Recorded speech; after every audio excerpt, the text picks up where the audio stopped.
Hola, ahí está.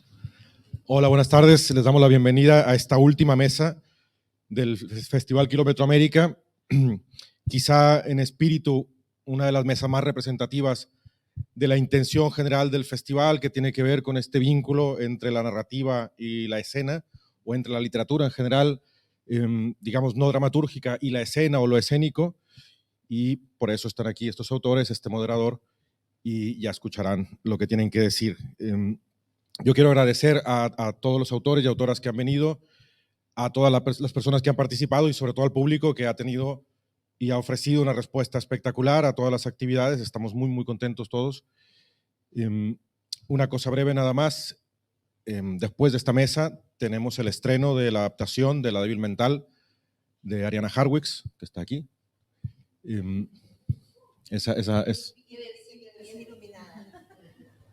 Está sudando por los nervios seguramente. Y entonces, como el escenario de la obra de teatro será aquí mismo, les vamos a pedir, una vez termine esta mesa, que salgan un poquito, pueden ir a ver la exposición que hay en la otra sala, ir a fumarse un cigarrillo o a tomarse una cerveza.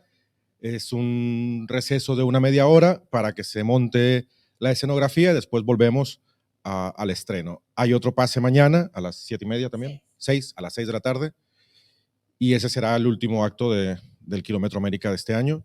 Esperamos que lo hayan disfrutado mucho y bueno, ahora Cristina va a decir alguna cosa más. Bueno, muchísimas gracias. Me sumo pues a Eduardo a tus palabras. Ya, yo iba a comentar la parte más logística, técnica, la has hecho tú, entonces yo digo lo de la convocatoria. Muy bien. Se habrán enterado de que una de las apuestas del Kilómetro América es que cada año adaptaremos una novela latinoamericana contemporánea al teatro. Esta primera edición hemos decidido hacer La débil mental, que es una obra, es una novela de Ariana Harwicz, que en el año 2017 habíamos adaptado a lectura dramatizada. Y entonces dijimos, bueno, ¿por qué no arrancar con una obra que ya hemos trabajado de alguna manera, con un elenco relativamente en parte también nuevo? Y a partir de la segunda edición del festival, pues la adaptación de la novela, la selección de la novela la haremos a través de un jurado y de una convocatoria que dirigiremos especialmente pues a editoriales y escritores que pueden postular novelas que piensen, que crean que son susceptibles de adaptarse al teatro. Habrá obviamente, como en todos los concursos, unas bases, y estas bases las haremos públicas el lunes 18 de julio a través de nuestros canales de comunicación. Entonces, eso queríamos contarles, que en la edición 2023 pues serán las editoriales las que postulen las novelas, el jurado compuesto por personas muy conocedoras, no solamente de la literatura, sino también del teatro. Aina Tur, que es la directora de programación de la Sala Beckett, además de escritora dramaturga. Jorge Volpi, escritor mexicano, que ahora está dirigiendo la oficina de la UNAM en España. Y Jordi Carrión, escritor, periodista, crítico literario catalán, también muy conocedor de la literatura latinoamericana. Pues esas serán las 3 personas que harán el jurado y que elegirán pues la obra. Gracias. Estamos felices de estos kilómetros que venimos recorriendo y que queremos seguir andando junto a todo el público. Y acá os dejamos con esta maravillosa mesa.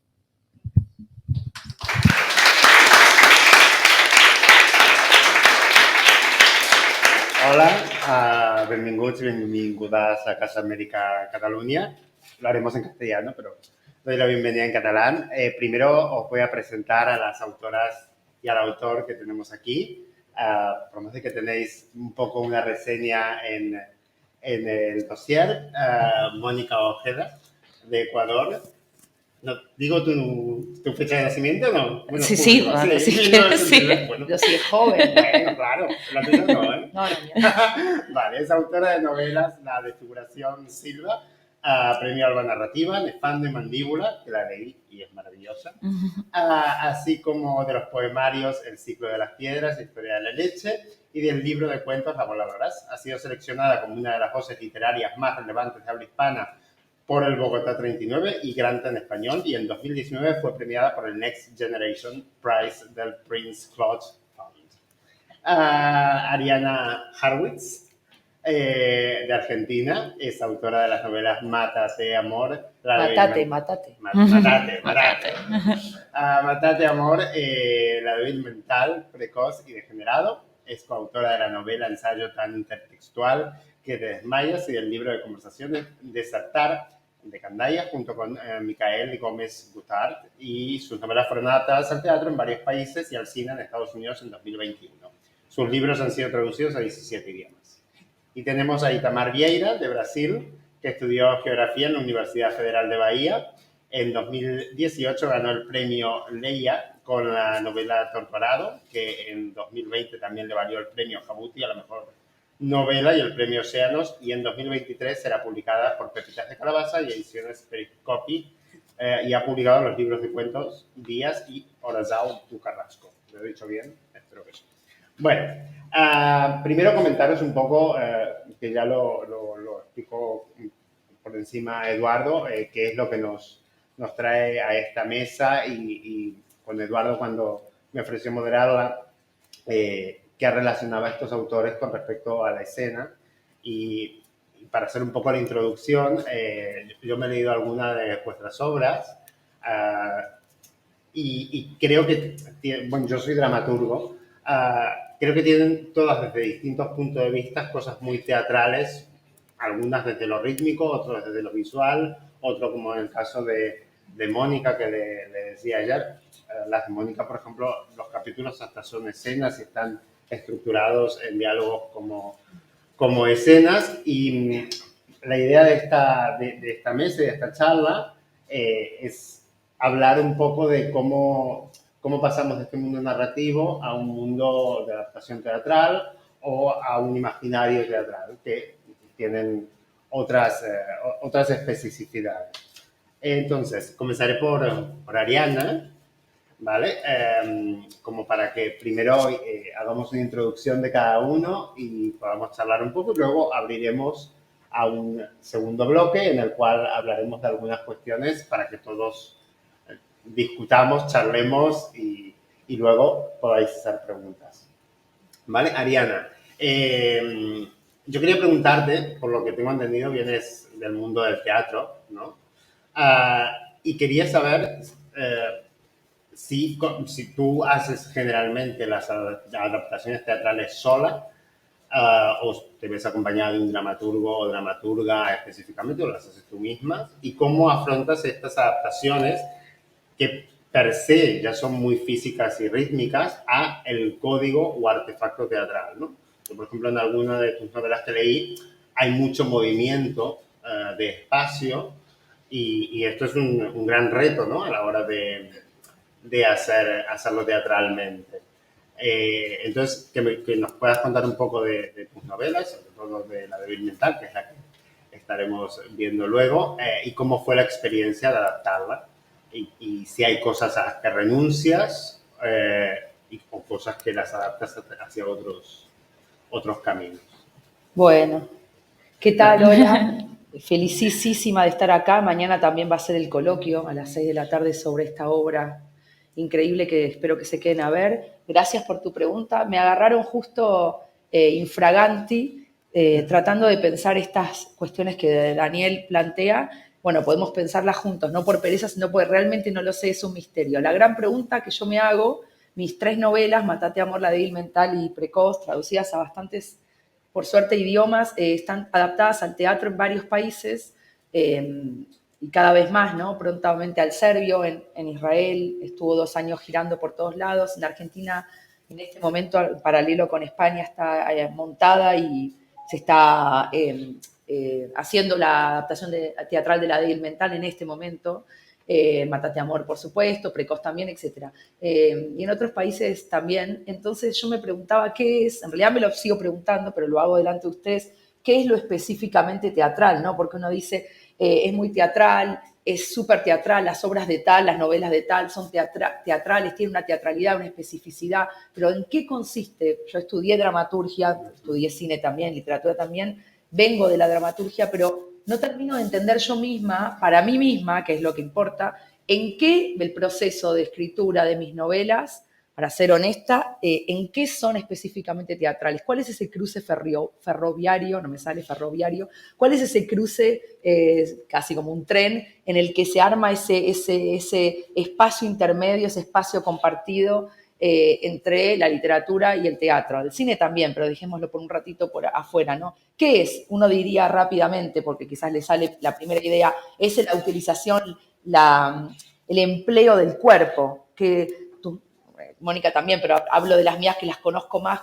¿Qué pasa con el cuerpo, con la corporalidad, con los fluidos, con la materialidad del cuerpo, que hay sangre, que hay semen, que hay saliva, y la boca, y el sexo? Digo, pero eso no me termina de convencer a mí misma, ¿no? Es una insatisfacción conmigo que digo, pero es eso, el teatro, está lleno de teatro que es incorpóreo, conceptual, simbólico, y a mí me encanta, retórico, donde no hay fisicalidad al extremo, y es súper teatro, más teatro imposible, más teatro que la mierda, iba a decir. Después digo, bueno, pero ¿qué es entonces? Es la forma, el imaginario, dijiste antes, vos venís del teatro y se nota, es ese imaginario teatral, por ejemplo, espacios reducidos, todas mis novelas, quizás alguno de acá la leyó, son espacios reducidos, condensados, es un solo escenario, no transcurre en varios lados, aunque 100 años de soledad o cualquier novela que transcurre en todos lados también puede ser teatro. O sea que la espacialidad acotada, reducida, condensada a, en mi caso, el campo, como una especie de zona delimitada, no hace al teatro. Puede ser, Deauville de Lars von Trier es una película y es súper teatral. Bueno, a mí me encanta el cine ¿viste? ¿Vieron ese cine que dicen? Es como una obra de teatro filmada, lo dicen como insulto. A mí me encanta. Me encanta ver una película donde tengo la impresión de ver teatro. Me encanta ver teatro y tener la impresión de ver una película. Me encanta ver un cuadro y pensar que estoy leyendo una novela. Me encanta. Bueno, es esquizofrénico, se llama esquizofrenia. Pero bueno, hago rápido, decime si hablo mucho. Pero para delimitar rápido, entonces digo, pero yo misma me pregunto, para ser honesta en el proceso intelectual que es escribir, entre otras cosas, ¿qué es lo específicamente teatral? Porque acuerdo en que sí, mis novelas son teatrales. Diría, casi para provocar, que son más teatro que literatura.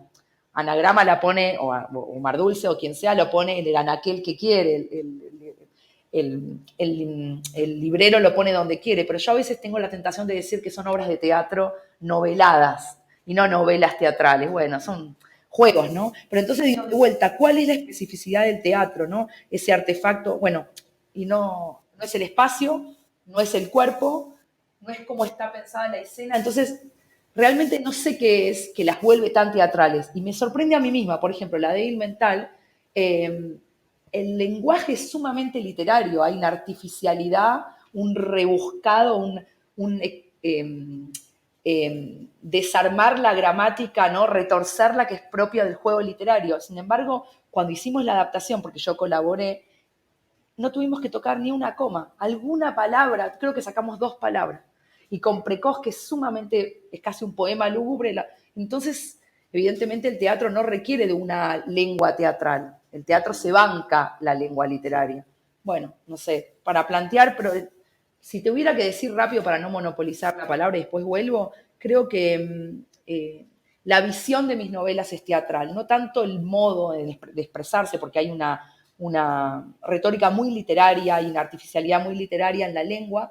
No sé, hay gente que quizás me lo puede decir como lector. Creo que tiene una visión teatral. Y esto quiere decir, acá me dicen sí, quizás actriz, la débil mental. Así que vos sabés más que yo, pero creo que ¿a qué me refiero con la visión? No sé, habría que pensarlo desde mañana el coloquio, pero cuando pienso una escena, la puedo escribir emulando a Marguerite Yourcenar o a Céline. O pienso en Proust, o pienso en Silvia Plath, no importa. Pero la estoy viendo con los ojos teatrales, pero la escribo como literatura, pero la veo con ojos teatrales. Esto quiere decir condensación, fuerza dramática bruta al extremo y elipsis, elipsis, elipsis. Todo lo que sobra, mierda. Todo lo que sobra, como dice Chekhov, escribir, pero cortar cuando se empieza a mentir. Corten cuando, entonces yo digo, esta palabra es mentira, la saco. Esta palabra es mentira, la saco. Y en ese cortar extremo creo que se logra un condensado que es muy teatral. ¿Y en alguna de las adaptaciones te has visto que has tenido que cortar más? Ahora has dicho que, por ejemplo, en La débil mental has tenido que quitar solamente 2 palabras. Pero en alguna adaptación de la obra, de alguna otra obra, ¿te has visto en tener que reducir más de la cuenta al llevarlo a escena o no? Sí, no, está buena tu pregunta porque además como venís del teatro sabés que después viene la parte de poner el cuerpo en la... Exacto. Yo siempre hago así, lo digo rápido. Las 3 novelas se adaptaron al teatro, tanto, bueno, sobre todo en Argentina, pero en España también. Lo que hago es, el primer cuchillo lo pongo yo, o sea, como quien pone una estaca, ¿no? Si el primer corte de la novela, son novelas cortas, pero para el teatro es larguísimo, si no duraría toda la noche en teatro. Entonces son 120 páginas de Matate Amor, lo llevo a 20 páginas. Vale. En una página de una novela, como en cine son 3 minutos, en teatro no sé cuántos minutos son. El primer corte lo hago yo, pero ya el segundo corte lo dejo que lo haga otro, porque el autor es insoportable, es un ser nefasto, es un ser insoportable, es torturador. Entonces, a mí me da mucha pena sacrificar. Entonces, ese sacrificio de cortar más y más lo hace el otro, ¿no? Y ahí sí que hay a veces montajes, no tanto modificar las palabras, pero el montaje, ¿no? Pero también hay que tener en cuenta que lo que en una novela está muy bien y es metafórico y es alegórico y en el teatro se vuelve redundante porque hay un cuerpo. Entonces yo digo, pero ¿para qué va a decir esto la actriz si ya está su cuerpo? Tengo el cuerpo, tengo que tener en cuenta que el cuerpo es una duplicación de la palabra. Y no hay nada peor que la redundancia. El pleonasmo es casi como el infierno. Entonces hay un trabajo también de pensar que el cuerpo suplanta a veces la palabra. El cuerpo dice todo el tiempo. Entonces si la actriz va a ser así, no sé, no soy actriz, ¿no? Me hubiera gustado. Si la actriz hace así, y quizás esa palabrita hay que sacarla, porque este gesto ya lo vale, esa palabra. Ese acto de suplantar, la gestualidad, el gestus por la palabra es una suplantación, un suplantar muy propio del teatro, ¿no? Y hay que tener en cuenta eso, ¿no? Totalmente. Luego de estos temas hablaremos bastante más, porque es parte fundamental, ¿no?, de esta charla. Ahora me gustaría un poco preguntarle, para presentar a Itamar, que bueno, has hecho esta novela Torturado, que ha sido un gran éxito y que, por lo que tengo entendido, ahora se estrenó en Viena y se harán más adaptaciones. Esta novela, en este caso, yo creo que tiene sobre todo una visualidad, es muy visual, muy plástica, y algo que, volviendo a estas cosas que son clichés también quizás, ¿no?, que luego deconstruiremos, pero tiene algo que tiene muy teatral, es que está muy llena de símbolos en los objetos, que en la teatralidad los objetos, lo concreto, de lo que hablábamos antes, está lleno de símbolos. Entonces yo quería saber cómo fue el proceso de adaptación y si realmente tuvo mucho peso, porque seguramente tuviste que reducir muchísimo, porque como decía ella, Torturados en una obra de teatro podríamos quizás estar un día. ¿Cómo fue el proceso de esta adaptación, tanto para condensar quizás también el espacio, porque es un espacio muy amplio, el tuyo, a diferencia del de Ariana, y donde los objetos creo que hablan mucho por sí mismos? Si le has dado peso a eso o si preferiste simplemente centrarte en la historia. Sí, sí. Buenas tardes. Antes peço desculpas. Lo siento que no hablo muy bien español, pero tentaré me comunicar, me hacer comprensible. Y eso no es un atentado a la lengua, esta lengua tan rica, tan bonita, tan bella, pero es mi manera de me comunicar, me hacer comprensible. Yo no participé de la adaptación para el teatro. Há dos adaptaciones. Estreou, está sendo apresentado em Viena, pero há de percorrer, viajar toda a Europa e Estados Unidos, que é espetáculo Después de Silencio. ¿Correcto? Después de Silencio. Es un espectáculo adaptado por la dramaturga Cristiane Jataí. Es una gran dramaturga muy conocida en Europa. En 2021 ganó la Bienal de Venecia. Cristiane trabajó en la adaptación, pero es una adaptación, no es el libro, es una adaptación. Hay otra adaptación para serie televisiva da HBO,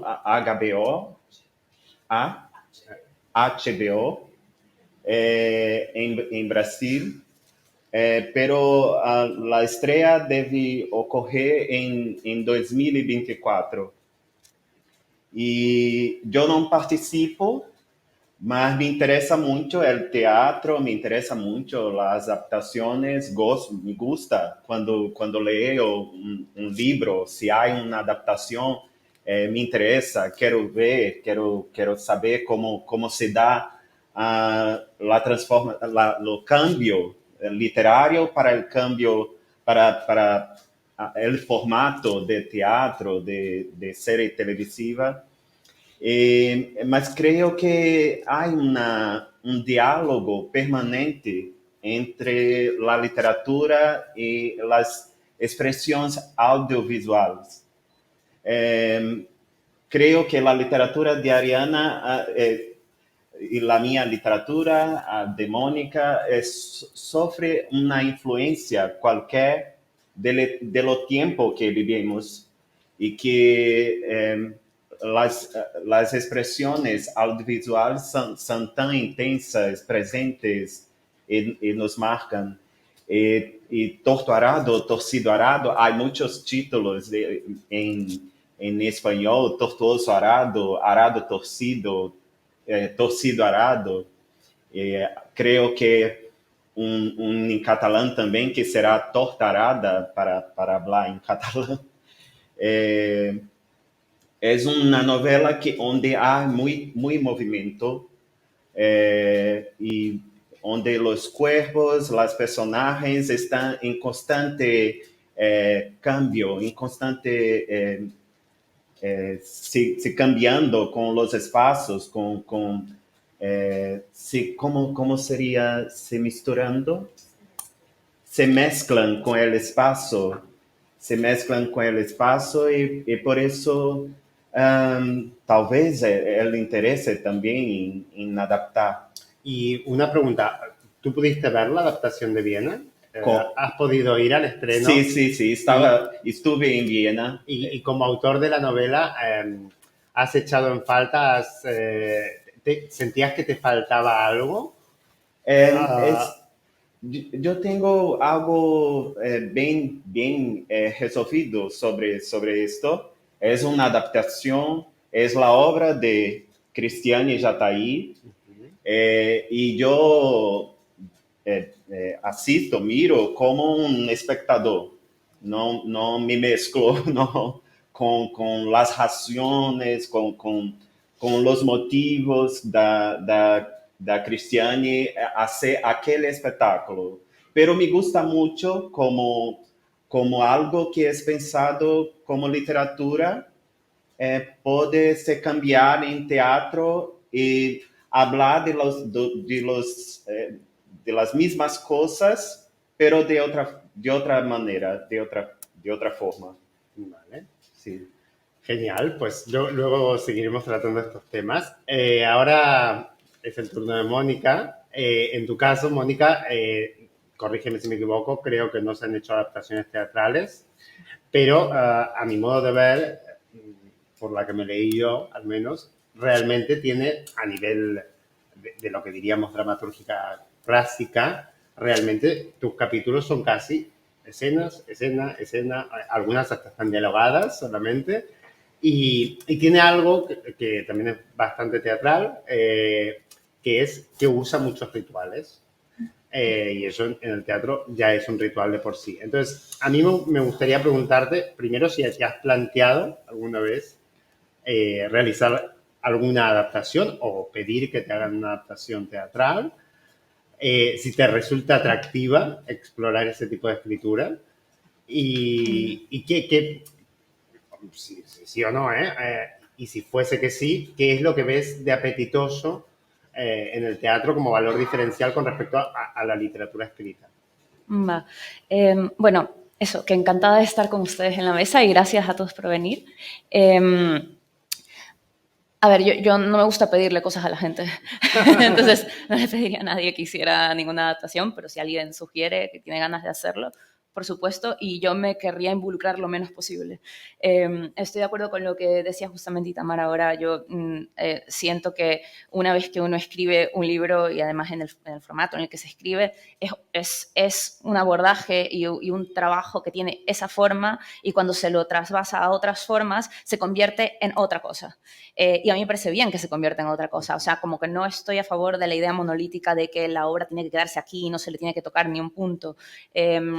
No siento mis trabajos como algo, como que sean intocables, y no tengo miedo de que puedan ser cambiados y que puedan ser modificados, o que puedan en la adaptación convertirse en cosas diferentes. De hecho, eso inclusive me parecería algo muy interesante, como ver de qué manera un libro puede incitar en la adaptación a otro formato, puede incitar a otras ideas e incluso otras experiencias emocionales, ¿no? Entonces eso me parecería algo como curioso.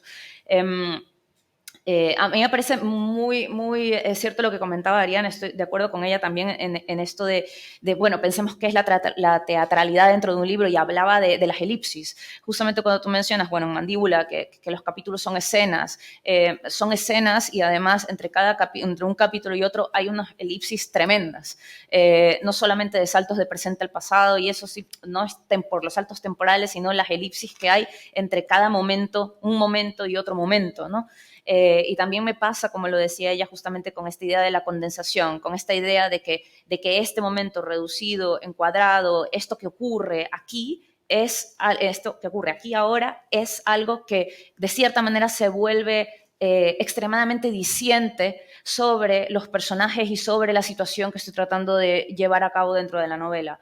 En ese sentido, me da la impresión también que escribir es como una especie o por lo menos para mí, escribir sí tiene que ver con mantener un cierto misterio, no con develarlo, sino mantenerlo y protegerlo. Casi me siento la protectora del misterio, hablando ritualísticamente, ¿no? Dedico a proteger el misterio, y para proteger el misterio, las elipsis, el mantener ciertas cosas en una especie de oscuridad, porque es en la oscuridad donde realmente habitan, viven, respiran y orgánicamente se van a mantener, y es ahí donde se tienen que mantener, y el trabajo, digamos, de escritura significa un poco invocar, utilizando otra palabra ritualesca, invocar esa oscuridad sin iluminarla demasiado. A mí eso me parece como algo también que nos revuelve a la escena, ¿no? A la idea de lo escenográfico. Pero algo que también quería decir es que para mí la escritura, o sea, el propio acto escritural, ¿no? A mí me da la impresión de que cuando estoy escribiendo, estoy pensando la palabra como si fuera cuerpo, o sea, la palabra como cuerpo. Y pienso, por ejemplo, en este verso de mi memoria es horrible. Hay un poeta peruano, Inostroza, lo pude recordar, Inostroza.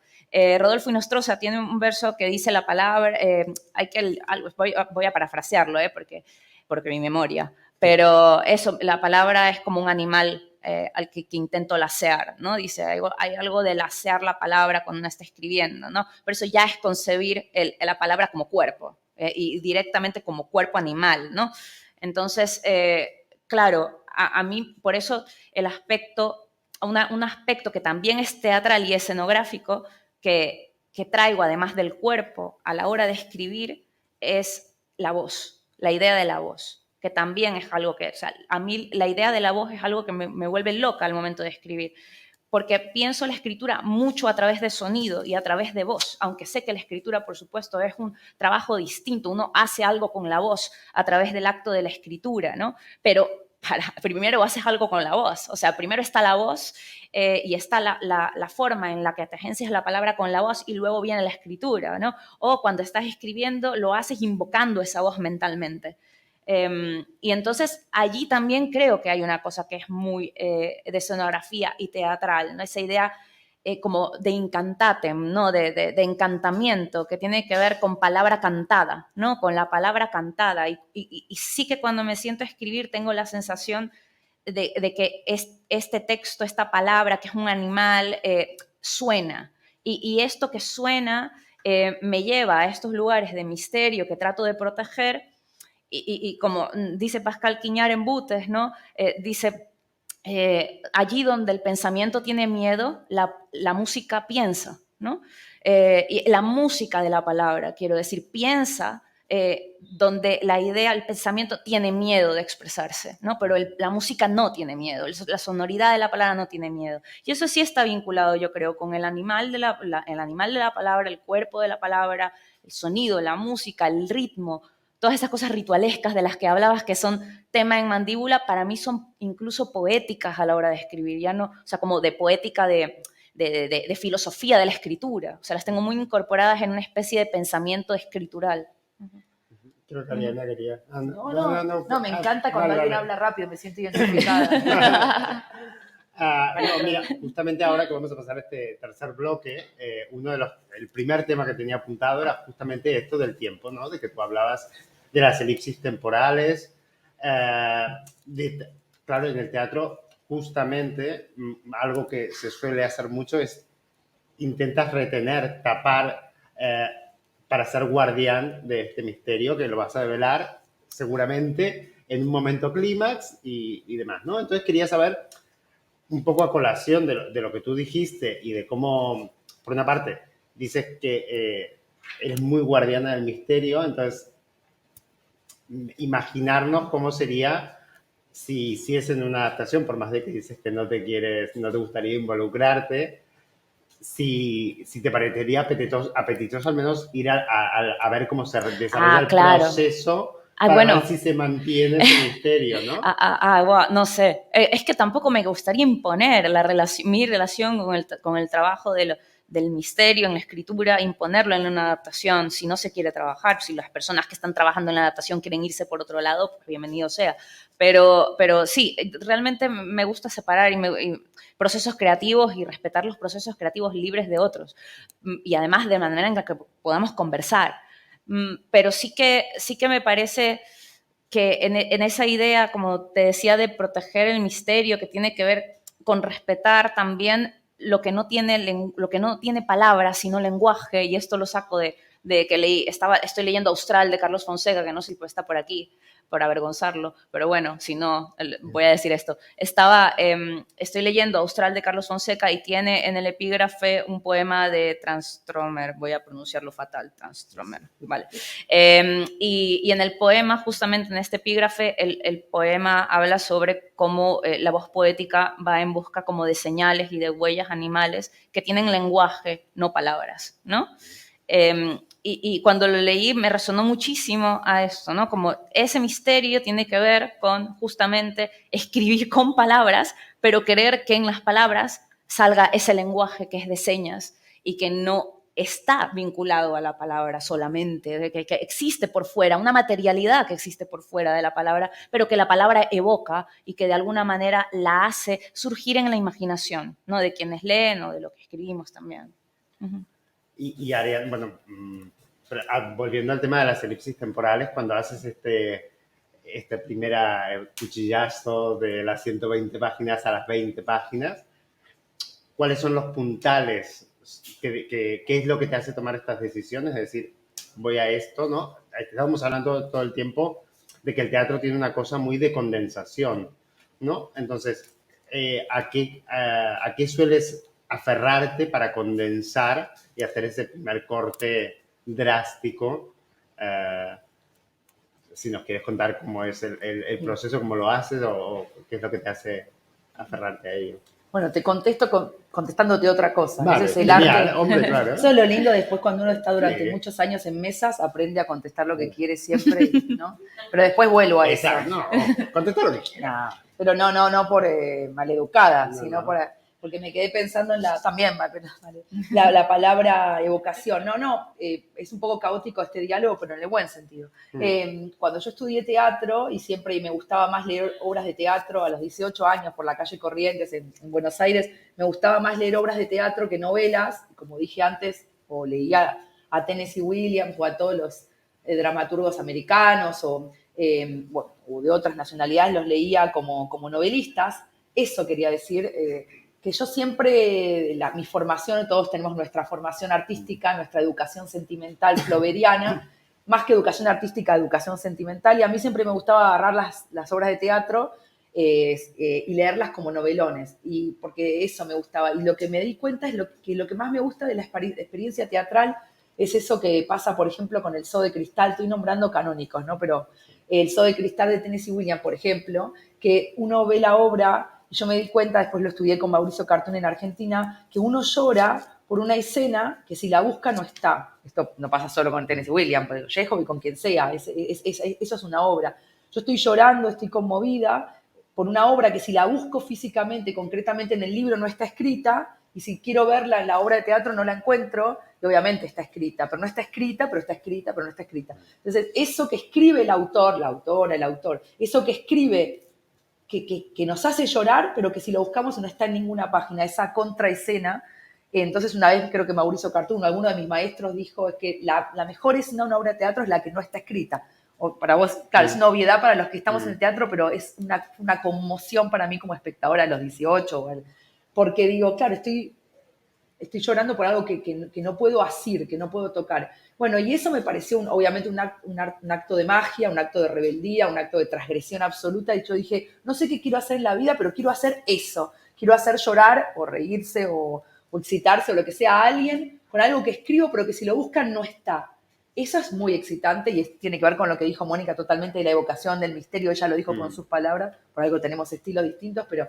Entonces, y eso es lo que yo trato de hacer en mis novelas. Por eso La débil mental, digo La débil por hoy, pero cualquiera de las otras es radicalmente teatral, extremadamente teatral, no porque renuncie a ser literaria, porque no se renuncia, al contrario, sino porque busca esa escena que no está escrita, ¿no? Y que las actrices, sin embargo, la hacen. Eso por un lado. Por otro lado, lo que quería decir es que a mí me fascina la traducción, algunos que me vienen soportando lo saben, y bueno, Dunia y tantos otros, José ve que me fascina la traducción y no es solo que me fascina porque vivo en Francia, por ende soy, como muchos acá, extranjera, inmigrante, sino porque digo, me fascina, y lo digo de un modo un poco sexual, ¿no? Pero esa doble penetración que hay cuando, por ejemplo, me traducen a mí o a cualquiera al francés.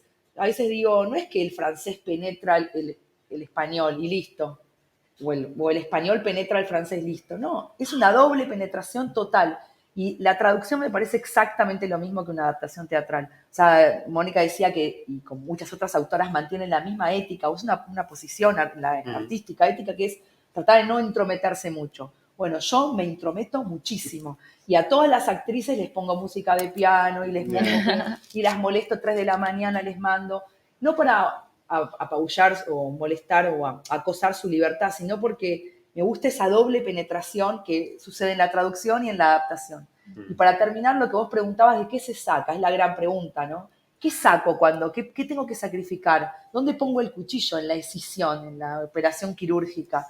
Bueno, eso es saber hacerlo. Yo no soy una gran adaptadora, lo mío es intuitivo, pero obviamente hay que saber con un escáner ver que suene el escáner en la parte más teatral. ¿Y cuál es la parte más teatral? Bueno, hay que saber contar el cuentito sin renunciar a esto que decimos del misterio y la elipsis, ¿no?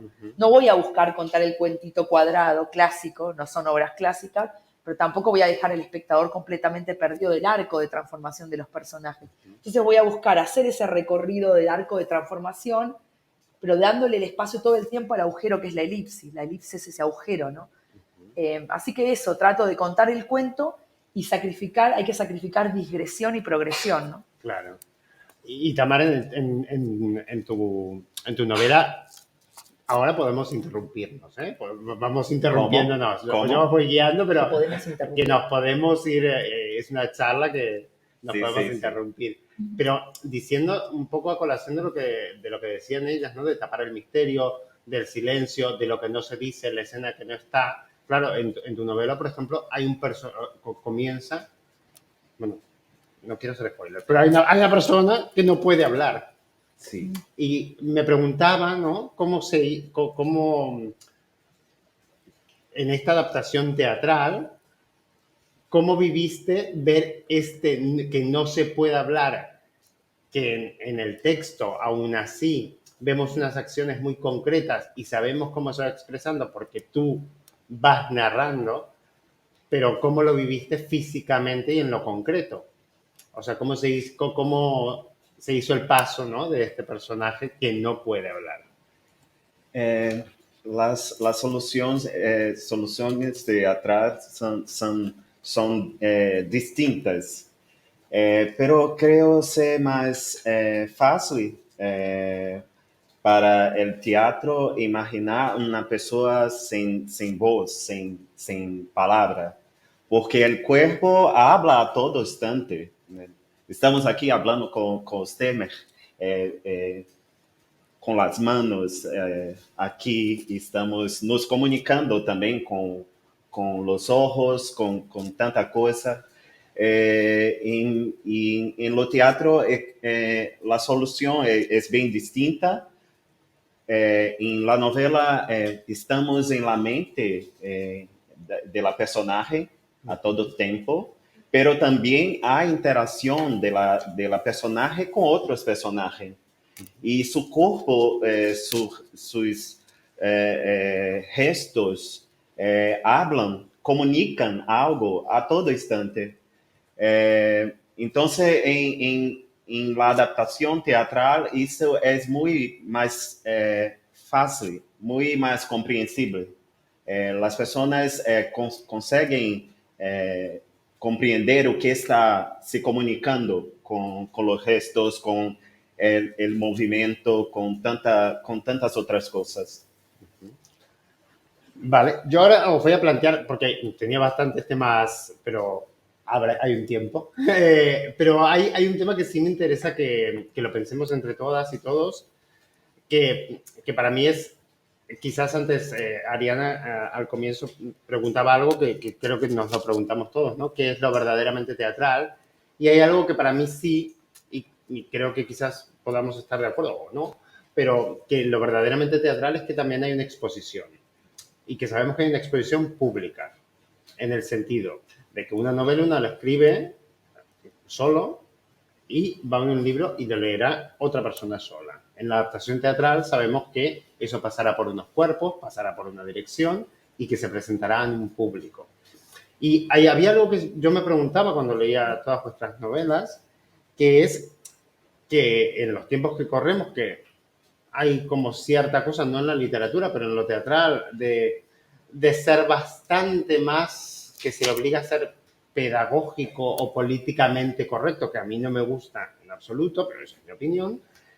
¿Cómo os imagináis o cuáles son las experiencias que habéis tenido a la hora, o que os imagináis, de exponer estas cosas políticamente incorrectas, por decirlo de algún modo, a un público? Si os apabulla, si al revés os excita o... Está buenísima la pregunta porque lo hablaba ayer con alguien que le decía, para bien y para mal, o sea, en el infierno y el paraíso de eso, los escritores, la tarea de escribir es performática, pero infinitamente menos que un músico en escena o un actor. Es decir, es performático, porque si hacemos un documental y me meto en la casa de cualquiera de ustedes o me meto en mi propio cuarto, hay un acto performático de escribir, es absolutamente físico. Bueno, yo digo todos los textos en voz alta, no voy a decir todo lo que digo, porque hasta me da vergüenza, pero es absolutamente teatral. Sin embargo, privado, íntimo y por ende político en un sentido íntimo. Sí. Pero es cierto, el traspaso del teatro es un acto público y político por excelencia. Y por ende yo lo que trato de hacer, no sé si está bien o está mal, pero yo me di cuenta que es casi como una entrenadora, como un DT, me siento como un DT, que yo lo que hago es tratar de que nunca, por lo menos si me escuchan, que creo que a veces sí, nunca ceda la obra a la seducción de la demagogia, de la concesión, o como hay miedo al malentendido, porque ahora el arte todo el mundo tiene el malentendido. Mucha gente me dice, no, yo mi obra no quise que sea machista, pero tengo miedo que se malentienda. El malentendido es propio, sí, abro la boca y ya lo que dije es un malentendido. Pero ahora hay mucho miedo a ese equívoco, a pisar en falso y caerse, y que te tilden la obra de misógina, pedófila, machista, etcétera, fascista, bueno. A todo y en el teatro es verdad que hay más exposición. Una novela, por supuesto que la hay, han quemado siempre novelas, hay gente que está cancelada, pero en el teatro hay más exposición. Yo lo que trato de hacer es y esa exposición no ceder a eso. Colectiva, ¿no? O sea, que creo que lo apabullante, ¿no? Quizás es que es colectiva, no es una persona sola la que se enfrenta a eso. Y es más fácil para mí caer en la demagogia, es más fácil. Entonces yo siempre trato de decir, no compongan el personaje diciendo es una mujer incestuosa, perversa, feminista. No es incestuosa porque yo lo que trato de hacer es partir de la base de todos esos epítetos los barro, sino pensar con mucha más libertad a los personajes, o sea, que no encerrarlos en denominaciones, pero es cierto que el riesgo es mayor en el teatro, es más político aún. Sí. ¿Y Tamara, tú qué opinas de esto? Es un tema difícil, pero yo concordo con Ariana. No debemos tener miedo de hablar de escribir sobre las cosas. La literatura es una representación de la vida. Y entonces, si hay, necesitamos hacer, no me preocupa tanto como las personas irán recibir aquilo que yo escribo, cómo irán recibir. Me preocupa más ser honesto, coherente conmigo mismo. Entonces, es de esa forma que comprendo, que creo que sea.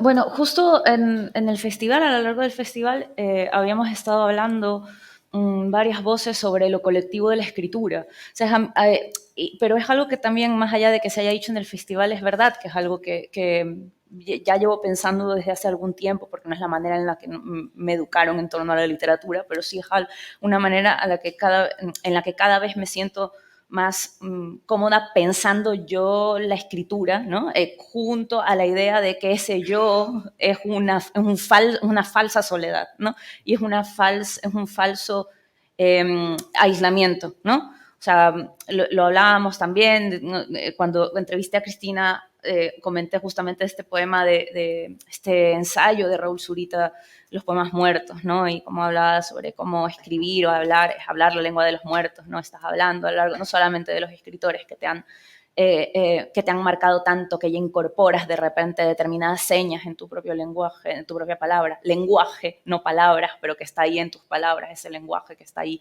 que ha entrado. Pero no solamente eso, estás hablando un montón de palabras, de lenguaje de familiares muertos, personas que te han marcado que no están, gente que está viva y que forma parte de tu propia construcción y de relación con la palabra. Entonces, cada vez cuando me siento a escribir sola, entre comillas, me doy cuenta, cada vez más me doy cuenta de qué manera eso no es como una impresión que no es real, ¿no? Como que no estoy escribiendo para nada sola, sino con un montón de resonancias de música que vino antes, de voces, entonces todo eso me hace tener una sensación de colectividad cuando escribo. Por supuesto, hay un yo, pero es un yo no es un yo ahí solo. Yo no sé mucho de teatro, la verdad, o sea, y no sé mucho del trabajo en escena. Entonces hablo desde un lugar también muy de mi propia relación con la escritura en cuanto a lo pienso, como lo estamos trabajando en la mesa, y estaba pensando también en cómo, de cierta manera, la escritura también tiene esta cuestión muy física que por alguna razón cada vez la estamos perdiendo más, pero es que es real, ¿no? O sea, hay un poemario que a mí me hace llorar todos los años que lo leo, y lo leo todos los años, que es un poemario de un poeta ecuatoriano, se llama Efraín Jara Hidrobo, y el poema se llama Sollozo por Pedro Jara, que él escribió cuando su hijo se suicidó.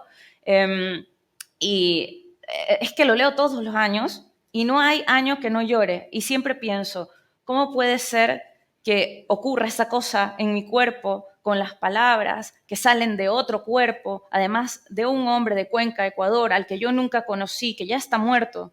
Estas palabras aquí son también un cuerpo que me toca, solamente que en otra temporalidad. Creo que esa es la diferencia entre escena, la relación entre lo que ocurre en escena y ahora, por ejemplo, el público, el hecho que yo esté ahorita hablando y ustedes me estén escuchando, esto es inmediato, es aquí y ahora. Eso tiene el teatro, ¿no? Y la literatura, en cambio, prolonga ese espacio de tal manera que es hace 50 años y ahora, y yo llorando por lo que escribió ese cuerpo que a lo mejor también lloraba mientras estaba escribiendo.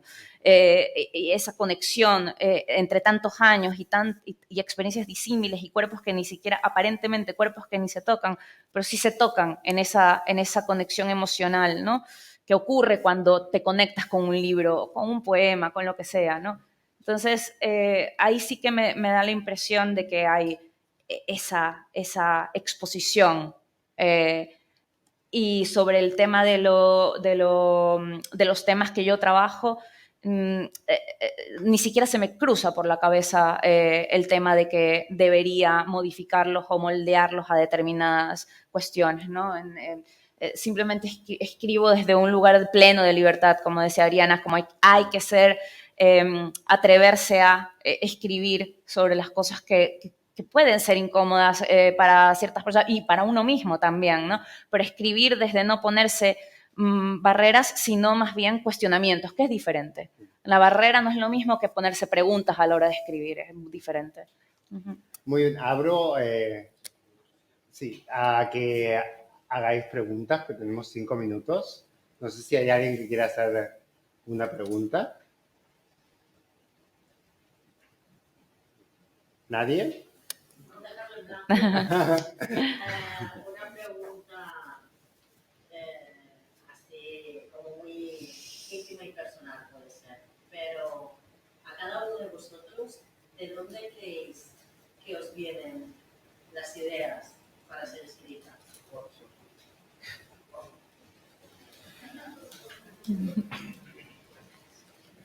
¿Quién se atreve a comenzar? ¿De dónde os vienen las ideas? Yo acabo de hablar, entonces otra ¿De dónde te persona. vienen las ideas, Ayana? ¿De dónde te vienen las ideas? Yo iba a decir una frase de Clarice Lispector, pero no me hace zafar de la pregunta. No, porque Clarice Lispector, siguiendo lo que todo el tiempo estaba pensando también en Mónica, me encanta, no recuerdo la cita exacta, pero era algo como que lo que le interesaba era encontrar la palabra, encontrar la palabra que no dice o que no es. No sé, sé que suena complicado, pero ese es el trabajo también. Encontrar la palabra que no dice, que no es la contrapalabra. Es todo un trabajo, ¿no? ¿De dónde salen las ideas o de dónde sale la escritura? Bueno, ideas no. Yo voy tachando. No trabajo con ideas. Sí, obviamente que hay conceptualidad, pero no trabajo así para nada. No, nunca podría empezar a pensar la escritura desde las ideas, tampoco desde la pura sonoridad que hablamos del sonido, ese es un zumbido, el aspecto musical, obviamente, sonoro, incorpóreo de la palabra tampoco. No, mi proceso, para sintetizar, pero es imposible, es un proceso espiritual, mi proceso es muy teatral. El teatro se habla de la imagen generadora, es una imagen bomba, una imagen Hiroshima, una imagen demoledora, ya dije Hiroshima, más no hay hacia arriba, que irrumpe, tiene una fuerza que genera el movimiento que es el de la escritura, ¿no? No es una idea, no es un conflicto dramático, no es una sinopsis, no es una historia, es otra cosa. Yo trabajo mucho con esa imagen generadora, hay que buscarla, hay que trabajarla, hay que encontrarla. En el caso de la débil mental, que lo conté muchas veces, pero Matate de Amor, Precoz, todas tienen ese mismo proceso. Es como una epifanía, es un hallazgo, no es una sola imagen, obviamente. En el caso de la débil mental, encontré una chica en las canaletas, en un campo, buscando algo, pregunté quién era porque me llamaba la atención su actitud, un poco extraña, y me dijeron que era como la débil mental del pueblo, ¿no? Entonces la empecé a seguir, es un poco acosador la cosa, pero... Y vi un comportamiento extraño en un camarote de tren y dije, apareció la débil mental, ¿no? Es como un acto de fe que aparece algo. Así que así empezó a escribir yo, buscando una imagen. Creo que, No, creo que conmigo acontece lo mismo. Es mi encuentro con los otros, siempre. Me encontrando con los otros y cómo las imágenes pasan por mi cuerpo, por mis sueños, por mi visión de mundo, de todo, y así que nacen. Nunca parten de cuestiones personales, no. Siempre es mi encuentro con los otros, con las personas, con el mundo, con las cosas, siempre. Sí, por ser tan repetitiva, perdón. Sí, la imagen poética, el símbolo también tiene que ver más en mi caso. Yo no, Tampoco trabajo sobre ideas. En ese sentido creo que tenemos en común eso. No me pongo a escribir ni siquiera narrativa, ¿no? Me pongo a escribir pensando, voy a contar esta historia. Normalmente no sé qué historia estoy contando cuando me empiezo a escribir. Eso es como algo que voy armando sobre el camino. La historia me parece que es un instrumento más de la novela y no el centro. Y el centro neurálgico es como justamente esas huellas y esas señales que aparecen por debajo de la historia o entre la historia y que son más inasibles. Bueno, lo que decía Ariana antes de la escena que no está, justo. Y uno, para hacer la escena que no está, tiene que generar las escenas que sí están, ¿no? Y entonces ahí está la historia, ¿no? Pero... Y eso casi que es lo necesario para llegar a esto. Entonces, no son ideas, sino imágenes poéticas, símbolos e incluso asombro investigativo sobre determinadas cosas, ¿no? De repente, ahora estoy leyendo muchísimo de física cuántica divulgativa y relacionándolo eso con la poesía de Ernesto Cardenal y relacionándolo eso con la música y la armonía de las esferas de Kepler, desde un asombro brutal en tanto en la relación entre el espacio, los planetas, la música, todo eso vinculándolo con el baile también y con el Inti Raymi en Ecuador, que es una fiesta de baile también y de fiesta al sol por el fin de las cosechas. ¿Qué va a salir de eso? Pues ni idea, pero estoy asombrada y divertida buscando en torno a eso, o sea, como escribiendo ya una novela que no sé hacia dónde va, fíjate, o sea, no sé, pero estoy escribiéndola y irá a algún sitio, pero no sé. Sí. Bueno, creo que con esta idea de no idea, de imagen, que de hecho que es algo común a mucha gente, ¿no? O sea, no sé si os habrá pasado que te dicen de qué va y dices, esta es la peor pregunta que me puedes hacer o escribe una sinopsis. Vamos a cerrar la charla de hoy para ahora después poder compartir el estreno de La Débil Mental. Y muchísimas gracias por haber venido a esta charla de Kilómetro América, aquí en Casa América, y esperemos que nos volvamos a ver. Gracias.